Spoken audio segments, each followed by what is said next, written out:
À Saint-Pierre-en-Auge, il y a plusieurs projets pour dynamiser la commune et améliorer le cadre de vie. Il y a par exemple ce grand projet à 15 millions d'euros de construction de nouvelles piscines portées par la communauté d'agglomération Lisieux-Normandie et il fait beaucoup parler de lui. Jusque-là, nous, soit il fallait aller sur Falaise ou sur Lisieux ou sur Argence, donc en gros 25-30 minutes de route, alors que là, on aura une piscine juste à côté. Et je trouve que le projet est surfait un peu par rapport au nombre d'habitants, quoi. Surdimensionné? Oui, voilà, oui. Je pense qu'il y aurait bien de la réhabilitation de logements, de magasins, de trucs comme ça, peut-être que je verrais en priorité.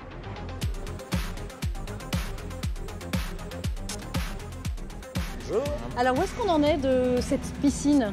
Donc là, nous sommes hors d'eau, hors d'air et nous sommes dans le hall bassin. Alors, monsieur le maire, vous êtes aussi vice-président de la communauté d'agglomération, justement, qui porte ce projet. Un projet à 15 millions d'euros, c'est pas un peu surdimensionné? C'est pas démesuré pour la bonne raison que nous sommes à plus de 8 millions d'euros de subventions. C'est un projet qui a intéressé tous les partenaires, la région, l'État, le département, l'Agence nationale du sport. Tout le monde est intéressé par ce projet. Mais la communauté de communes va s'endetter aussi sur 40 ans. S'endette, oui, mais s'endette, mais toutes les collectivités s'endettent. Je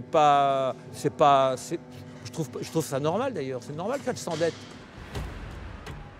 Mais ce projet de piscine, il n'est pas du goût de tout le monde. Il y a même un collectif anti-piscine qui s'est monté ici à Saint-Pierre-sur-Dives. On va voir l'un de ses membres. Bonjour. Bonjour. C'est un investissement démesuré pour notre territoire. Démesuré en termes de financement, au départ, d'investissement, démesuré en termes de gestion. Il faudra faire des réparations avant que l'emprunt ne soit terminé. Certainement, au bout de 20 ans, 10-20 ans, on commence à faire des réparations.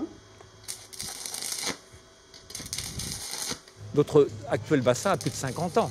Donc nous le fermions. Où allons-nous porter nos scolaires qui viennent de Mésidon, qui viennent de partout du territoire? Où allons-nous les mettre?